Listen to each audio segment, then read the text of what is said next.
Asia's demographic shifts are poised to redefine the world order, with the region's most populous nations, India, China, and Indonesia, at the epicenter. These three countries are leading global GDP growth projections. And what's more, Asia Pacific is home to more than 2 billion people under the age of 30. The world looks at these young people as the region's engine of growth and a generation who can realize the economic potential of the Asian century. But while the numbers are promising, they don't quite tell the whole story. My name is Sruthi Gottipati, and I'm a journalist and media professional with experience reporting on 5 continents.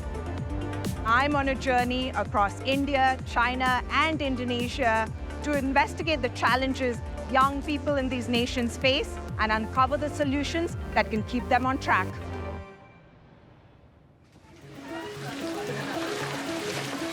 Kalau udah kena banjir, ya kita nggak bisa ngapa-ngapain. The greatest modern threat to humans, climate change, is poised to impact the future outlook of Asia's youth. Everyone under 40 years old today will face unprecedented exposure to extreme climate events. I want to find out how environmental pressures are uniquely affecting young people in Asia today, and what solutions are being pursued to turn the region's future around.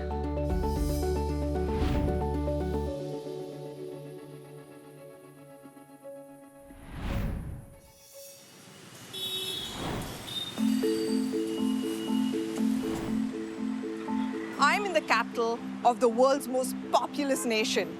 It's also the capital of another less desirable trait, air pollution.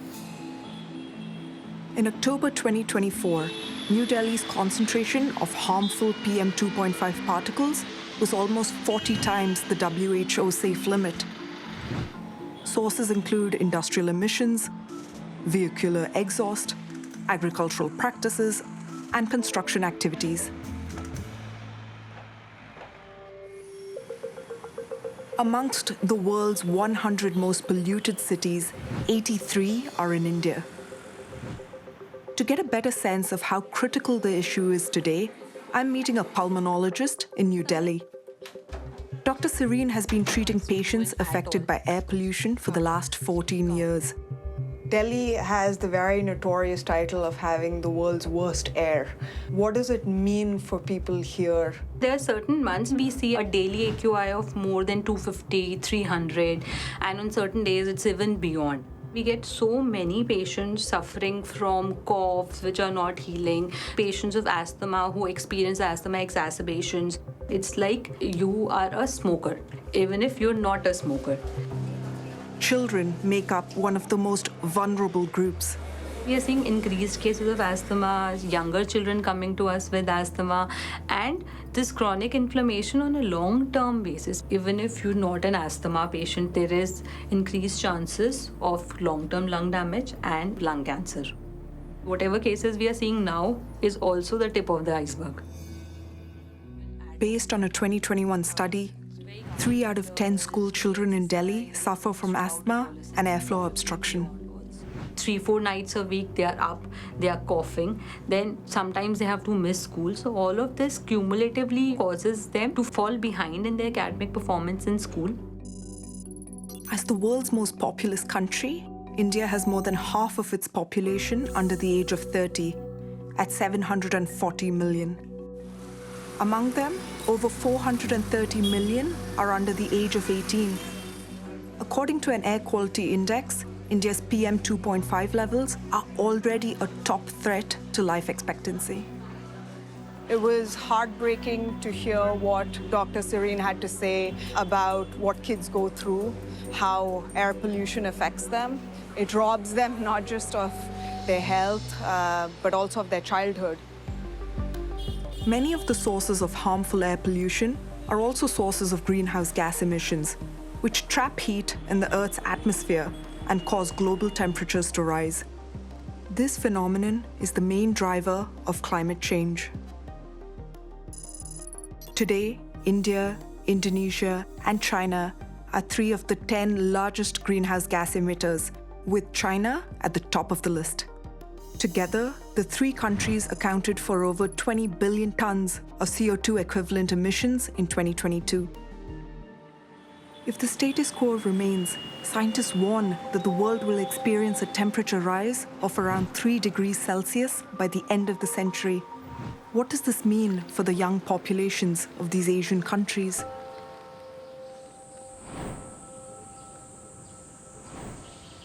Professor Leo was part of an international academic study that mapped the generational differences of people born between 1960 and 2020 in relation to their exposure to extreme climate events.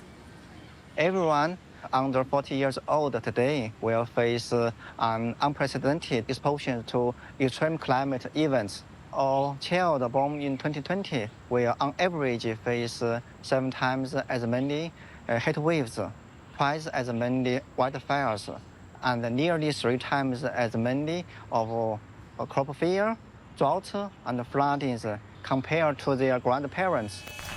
China, India, and Indonesia are 3 of the 195 parties that signed the Paris Agreement. Adopted in 2015, this international pact aimed to keep the rise in global average temperature to well below 2 degrees Celsius, and ideally, to no more than 1.5 degrees Celsius compared to pre-industrial levels. This would mean a necessary reduction in global emissions by 43% come 2030. But in October 2024, the UN warned that the world is only set to reduce emissions by 2.6%. If we follow the current climate pledges, the young people will face about 30 heat waves in their whole life. But if we follow the Paris Agreement, if we limited the temperature increase only 1.5 degrees, the number will sharply decreases to 18. I have a child who's born in the year 2020. One thing that really struck a chord with me was when he was talking about how young people are going to face the worst effects of climate change.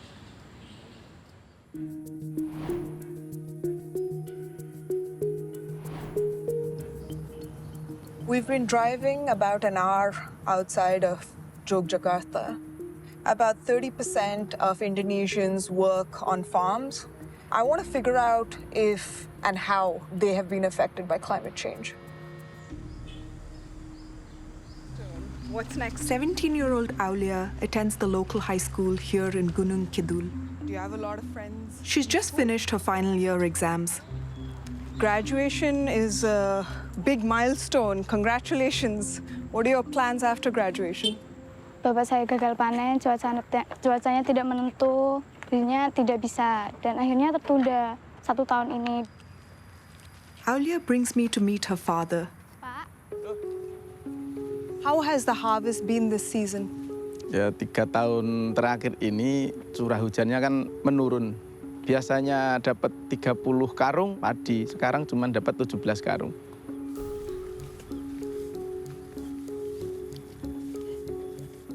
Kalau yang putih seperti ini, itu kurang air.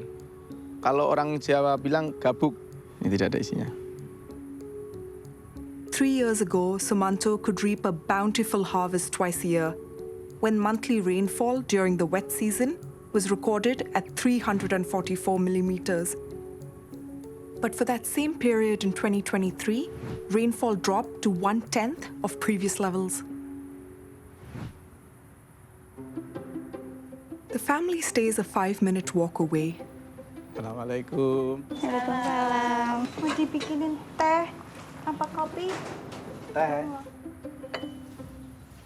Thank you. We've barely started talking when something miraculous happens. Is this good news for your farm? Ya, dengan datangnya Mbak dan teman-teman yang sudah dinanti-nanti 7 minggu, turun hujan juga, alhamdulillah.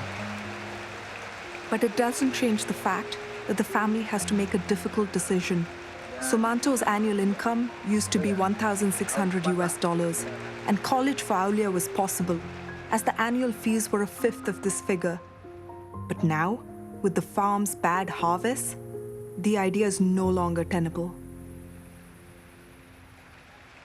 Berhubung orang tuanya ya penghasilannya tidak mampu, ya kami putuskan bertiga, saya, ibunya, sama Aulia. Itu ya tahun depan lah, usahakan dia bisa masuk kuliah. That could not have been an easy decision to make. What dreams do you have for your future? Cita-citaku ingin kuliah. Soalnya kan kalau zaman sekarang itu pekerjaan yang dibutuhkan lulusan S1 atau S2. Menghasilkan duitnya juga, menghasilkan lebih banyak juga. This is not just a story about farmers dealing with climate change. It's a story about how the next generation is going to cope with a changing future.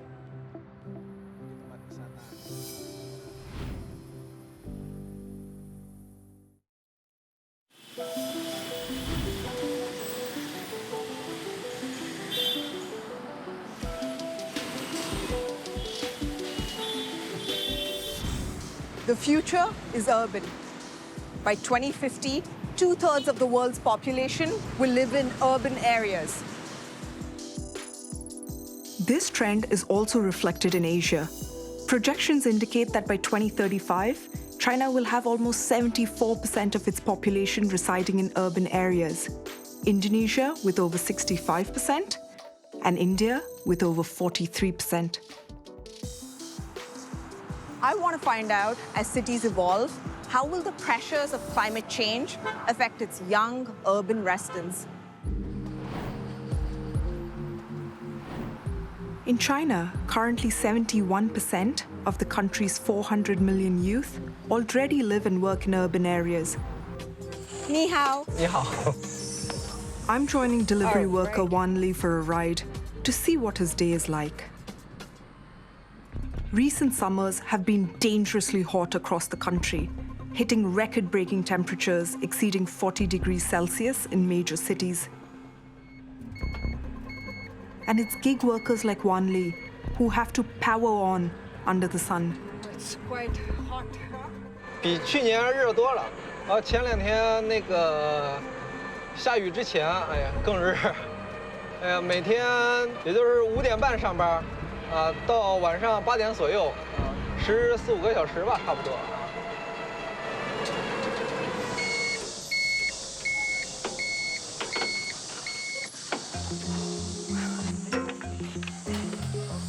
This is his second year working as a delivery rider.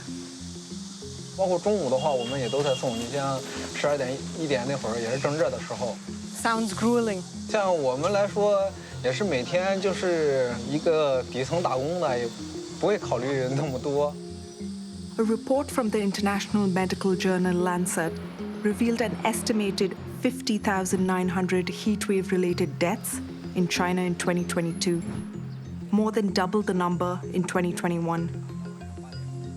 反正确实是累点儿，但是现在来说，干啥活不累啊？ Even as the sun is beating down on delivery workers like Wan Li, that may not even be top of mind for him. What he's really focused on is making sure he's getting the delivery packages out on time.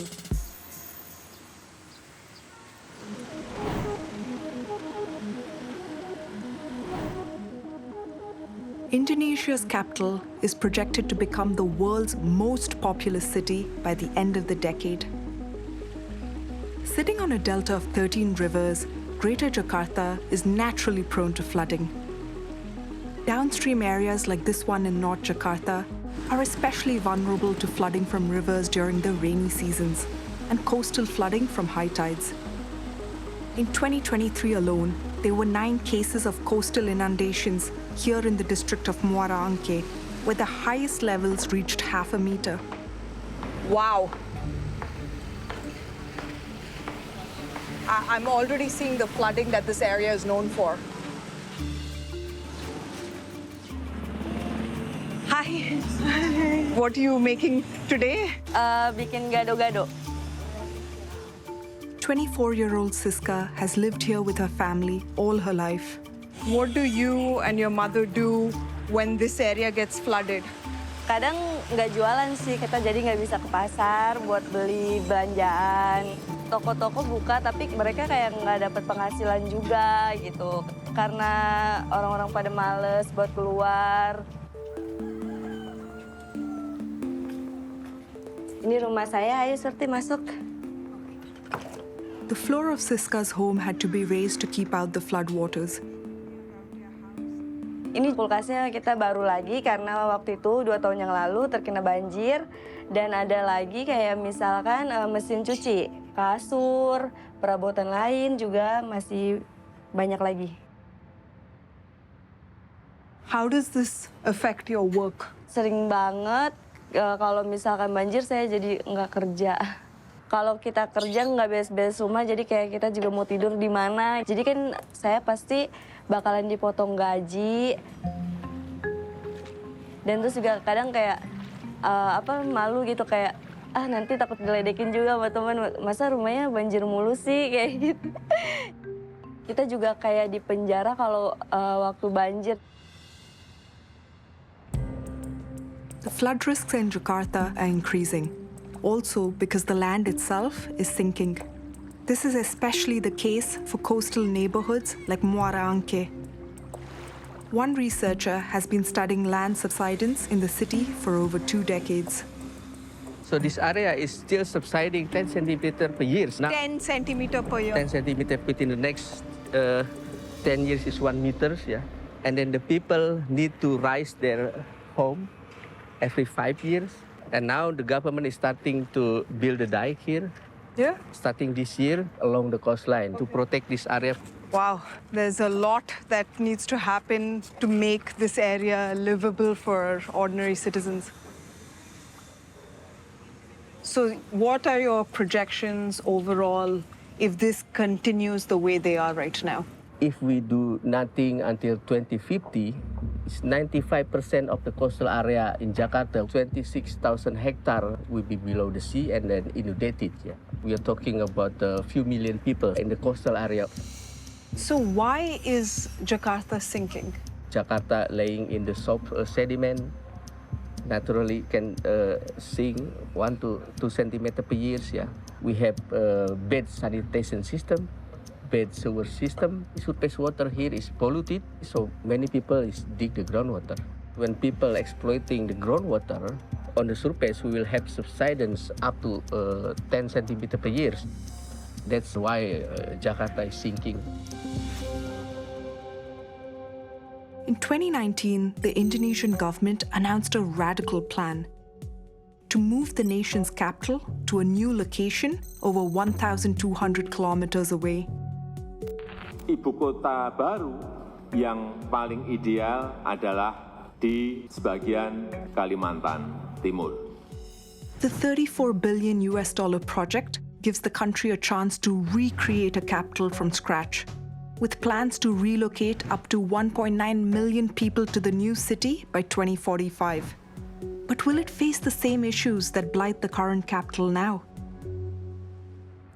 If in the new capital, we can have a good sewer system, good sanitation, theoretically, there will be no problem, yeah. But realistically, there are no water in the new capital.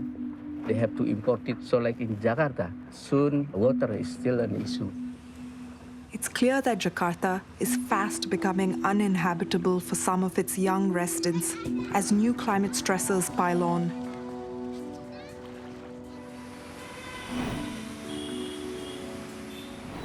But in other Asian cities, some environmental issues don't even make it to the front page of the news. Mavalipura is a village that lies 17 kilometers outside the margins of the city. Karthik worked for a local non-profit that has been studying the environmental issues affecting the residents in the area. These areas, they've been prone to flooding and droughts, extreme weathers, or a lot of rainfall during monsoons, which can trigger diseases like cholera and typhoid. So the climate variability is pretty harsh on these communities especially.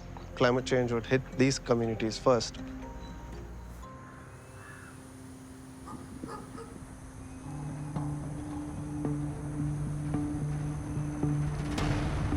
So this was the landfill. If you can feel the ground right now, it's a bit mushy. This was pretty much heaps of waste up to 60 feet high. The first landfill here was set up in 2003, and the second one in 2006. 1,000 tons of waste were reportedly dumped in the area on a daily basis. The landfills were closed in 2012, but the accumulated waste wasn't removed or treated. 13 villages that's surrounded by this landfill were affected negatively, be it their health, the environment.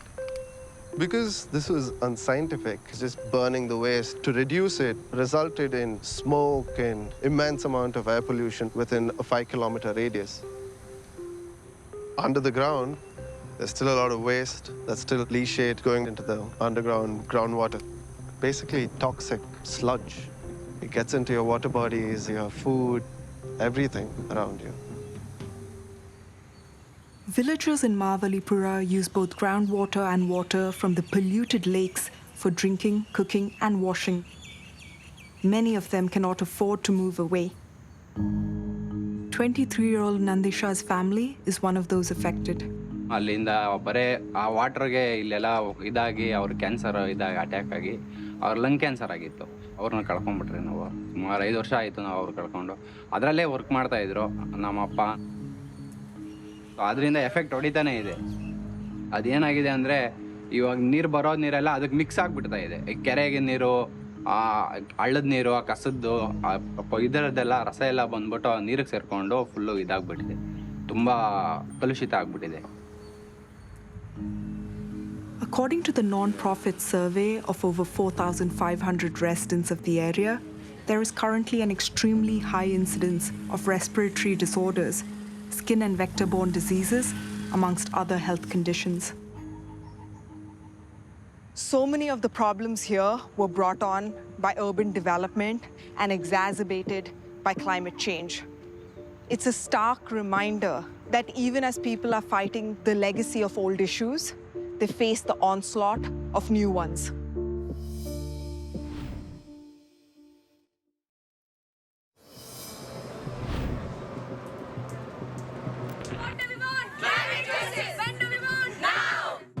Facing a future clouded by climate change, young people across the globe have started to take action. Over 105,000 youth from 184 countries have joined UNESCO's Young Climate Action Network. And at the 28th UN Climate Change Conference, 24 climate innovators under the age of 30 presented their environmental solutions. Asian youth form an integral part of this global movement.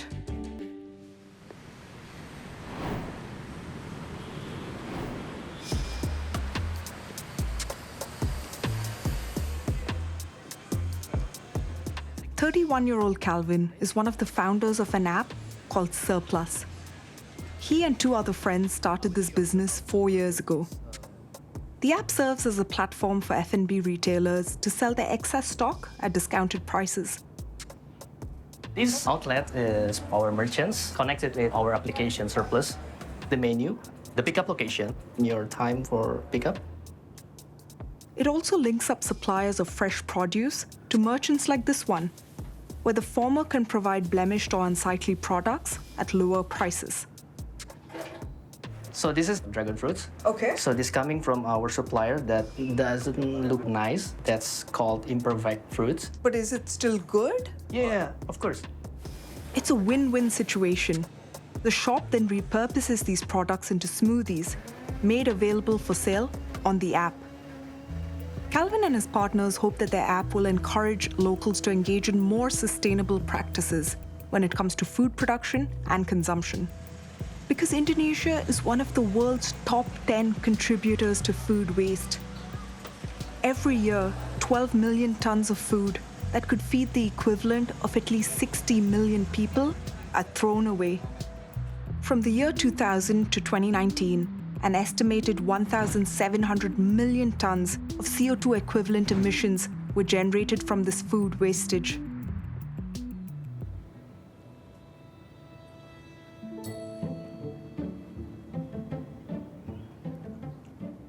How does it feel? Well, if this came from fruit that wasn't perfect, I definitely can't taste it. Thank you. Indonesia, we have a lot of social problems, sustainability problems. We are into creative to solve this. Over the last 4 years, the company has managed to build a strong customer base. Today, the platform links 5,000 retail partners and suppliers with 100,000 customers in cities across Java as well as Bali. We're taking a year to have a discussion with the government. It helped us to help some offline activations, so we give more education to the small, medium businesses, and also for the public, we do some campaign activities on the streets, on the shopping mall. I wonder what hurdles similar young innovators are up against in India.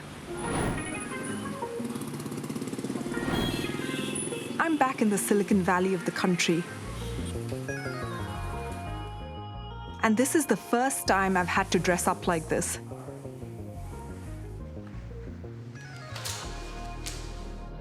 You just come, stand here, and brace for it.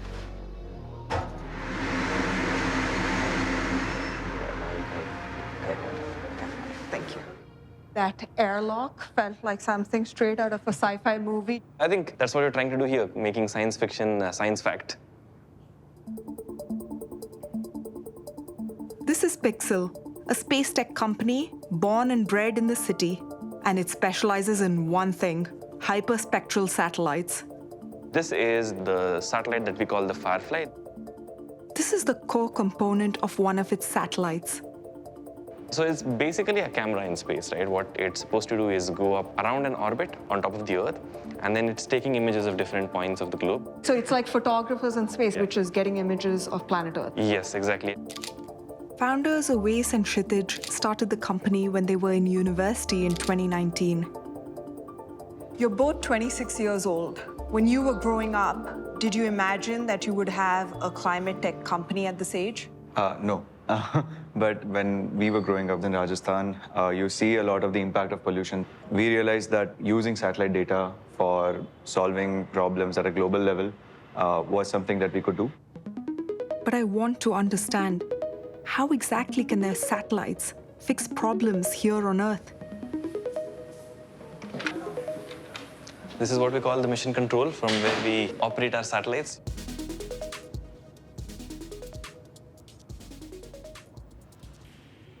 We are trying to build a health monitor for the planet. So as every human has a unique fingerprint, every chemical has a unique spectral fingerprint. With its satellite imaging technology, Pixel can detect a broader spectrum of light reflected from the Earth's surface, which would otherwise be undetectable if using the naked eye. Human eyes can only see things in 3 wavelengths of light: red, green, and blue. And beyond that, we can't see things that are invisible. For example, if there is natural gas leaking, human eyes are not built for that, and therefore we need to build a different kind of camera for that. Our satellites capture information in about 150 wavelengths of light. So you see we're going from less than 10 wavelengths of light to more than 150, and that is the delta in terms of the richness of information we can see. With a hyperspectral camera, I can identify what nutrients are present in the soil. I can identify if there is an invisible crop disease that is ravaging certain parts of the cropland. To put it simply, hyperspectral imaging can capture the chemical properties, chlorophyll content, and soil composition. It can even detect if the land is prone to disease or fires. It can also be used to track down harmful pollutants within water bodies and high concentrations of methane, the second largest contributor to global warming after carbon dioxide. The company has already launched 3 demo satellites, with plans to launch 6 commercial ones by early 2025. Do you already provide such insights to governments or agencies? Yes, absolutely. We work with the US government, various governments in Europe through different partners. We've also signed deals with the Ministry of Agriculture in India. In the beginning, that was a bit of a chicken and egg problem. To get credibility, you need satellites in space. We officially got started in February of 2019. And at that point in time, the only organization that was working on space tech was the Indian Space Research Organization. In 2020, the finance minister and the prime minister announced that space would be now truly privatized, but now we have this proliferation of startups in the country. The cost of launch has also come down. It's still a high capital environment, but the barrier to entry has significantly reduced. The Indian government has come up with 1,000 crore VC fund for space startups. It would be interesting to see how that grows in the next couple of years.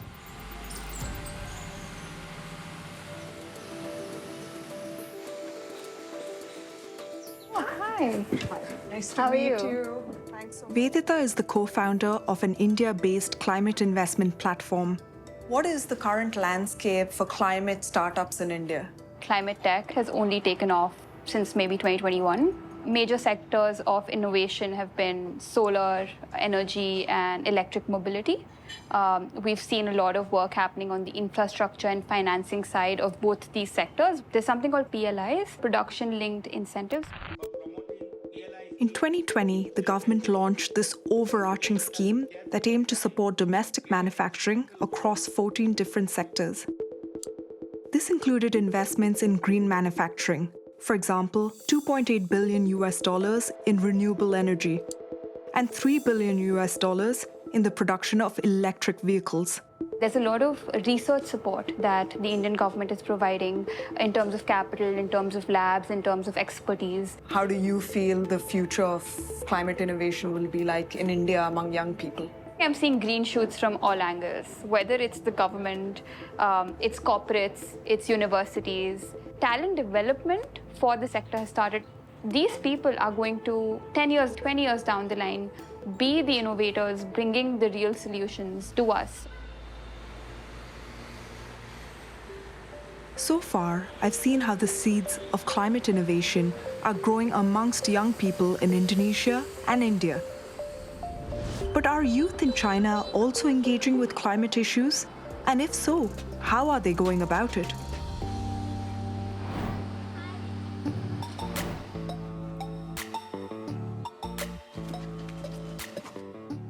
Hi. Hi. I'm Sruthi. Nice to meet you. Roller and Jeff are artists in their late 20s who have found their niche in upcycling.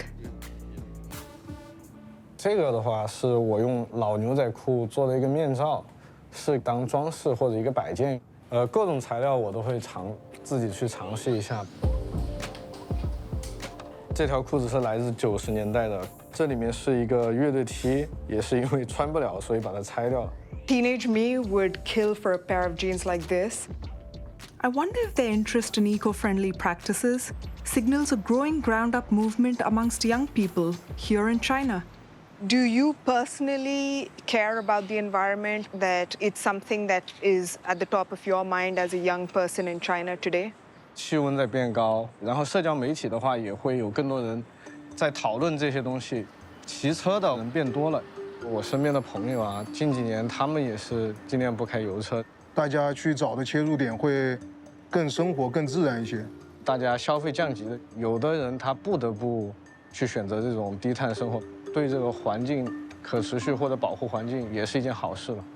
How do you think youth in China are engaging with these topics as opposed to young people in other countries? 中国的话，我觉得还是以一个城市的城市化为标准的。越发达的城市，年轻人也会越来越多。在这种有限的资源里面，大家会自觉一点。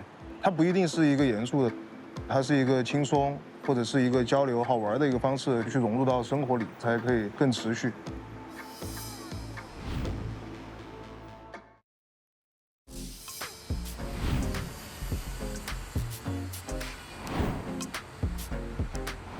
So far, I've seen how young people are coming up with solutions to help solve salient environmental issues, either at the personal or global level. But I want to dig deeper, to find out how youth are developing synergies with their local governments.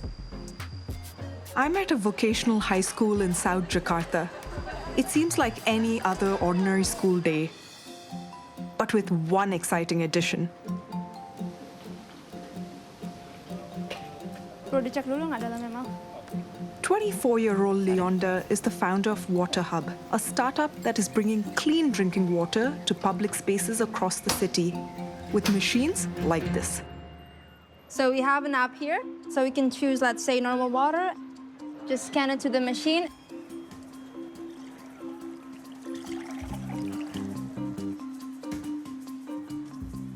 On a hot day, this is just what I needed. In Indonesia, a 1.5-liter bottle of water is sold for at least 30 cents. Water Hub has been able to cut this price by 2/3. How did you come up with the idea for Water Hub? Indonesia is the second largest contributor to plastic waste in the world and one of the worst countries when it comes to water, sanitation, and hygiene. So I wanted to focus on the root of the problem. We lack in a good management of water. We rely heavily on bottled water. It's not really easy for people who live in the rural areas. So with Water Hub, we can process any kind of water, seawater, rainwater, groundwater into drinking water. Founded in 2019, the company has since caught the attention of the Ministry of Tourism and Creative Economy. It is on track to deploy machines to 500 more schools by the end of 2025. Through collaboration with other local authorities, Leonda's team has also introduced the machines in public spaces like parks and sports centers. How was it like in the early days? Could you talk to me a little bit about what the government has been able to do for you? They were only focusing on other startups, fintech and e-commerce. But right now, I think the government has shifted. Currently, it's not really a 180-degree change, but it's been a good year for us in terms of grants, recommendations, partnerships, and the rollout of the locations even. We're lucky enough to get a lot of support coming in, but not a lot of other climate startups are receiving the same support that we do, right? So I think more access towards them will also amplify the change that we can get in the future.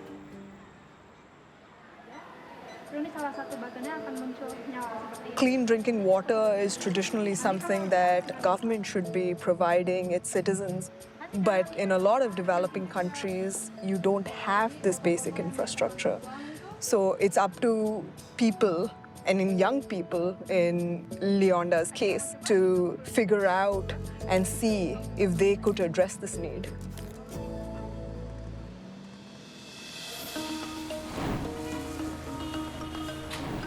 On my previous trip to Bengaluru, I saw the devastating impact that ill-managed waste can have on local communities and the environment. I'm now visiting another landfill in Balswa, an urban village in Delhi that is suffering from the same problems.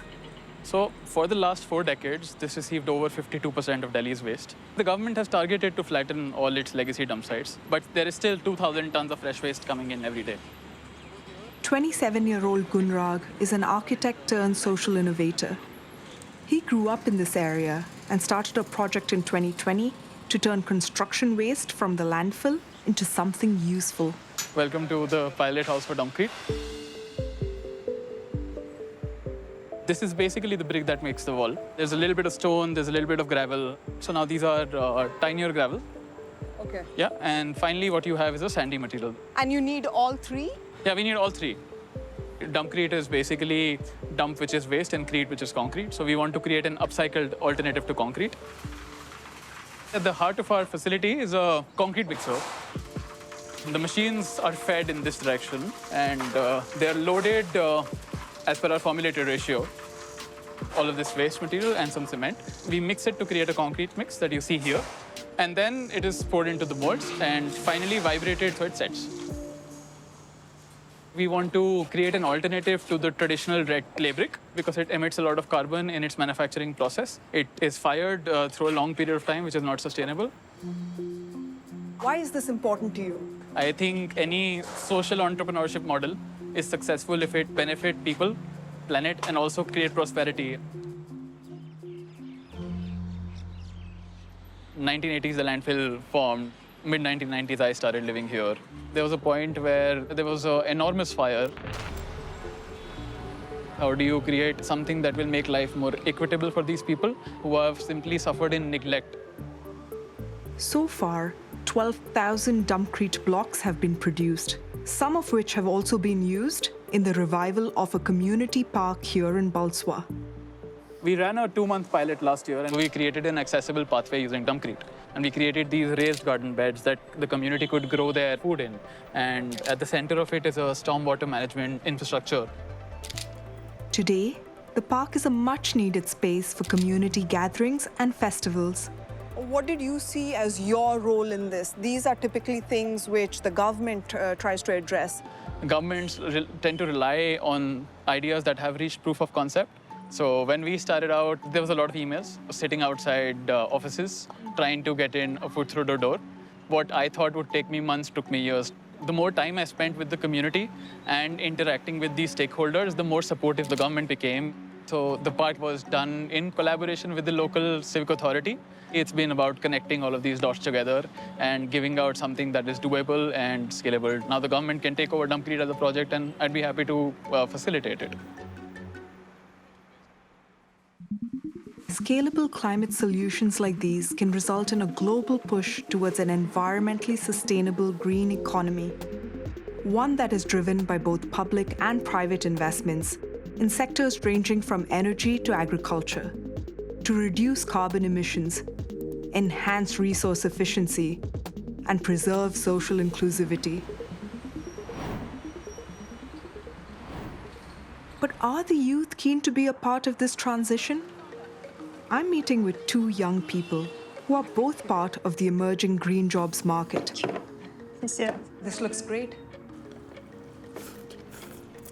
30-year-old Leo is the founder of a startup that collects and analyzes carbon footprint data. And Hanjin, who's 28 this year, is an ESG manager at a local tech firm. Outside of work, she has also been researching the growth of the green jobs market in the country. What is a green job exactly? Any job that avoids negative environmental impacts and fosters sustainability. They are in many sectors. The type of jobs can be the decarbonization technician, the low-carbon engineer, green agricultural specialist. In 2020, China announced that the country's goal is to be carbon neutral by 2060. Soon after, there was a reported 10-fold increase in the number of people working in jobs directly linked to this goal. Do you think that more young people are interested in green jobs than before? The young generation, especially Gen Z, they have an increased social responsibility. Green jobs give them the sense of fulfillment. 大家可能会更感兴趣，可能关于一些数据，或者说偏向于 green finance 就是绿色金融。我们大概是有15位员工左右，大部分的年龄都在30岁以下。But despite increased interest in this emerging economy, young job seekers face significant hurdles in securing green jobs. There are information gap between the employers and job seekers.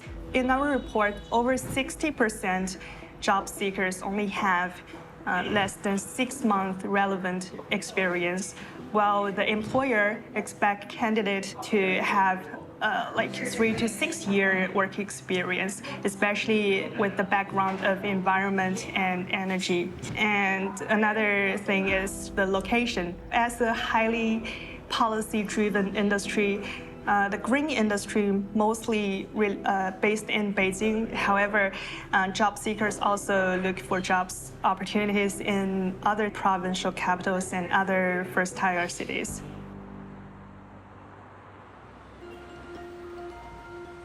According to an ILO projection, if countries achieve a green transition, around 8.4 million jobs for young people aged 15 to 29 could be created worldwide. With a 13% youth unemployment rate in the region, these new jobs could address both the climate and employment crisis. So perhaps this goes back once more to education and whether governments worldwide are providing youth with the necessary foundation to partake in this green economy.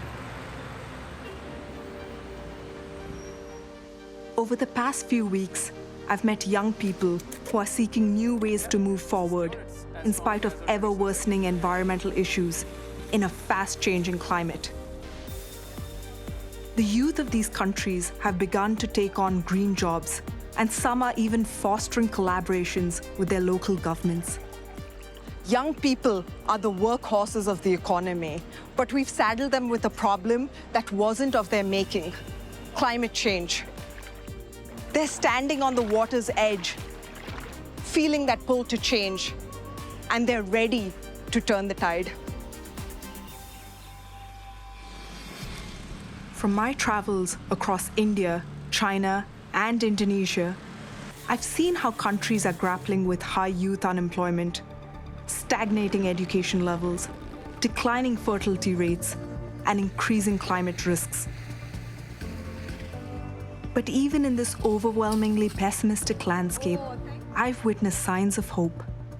Young people upskilling and finding new forms of employment, engaging with tech-centered learning methods, and innovating new solutions to environmental issues. Will this be enough to propel the region into the Asian century?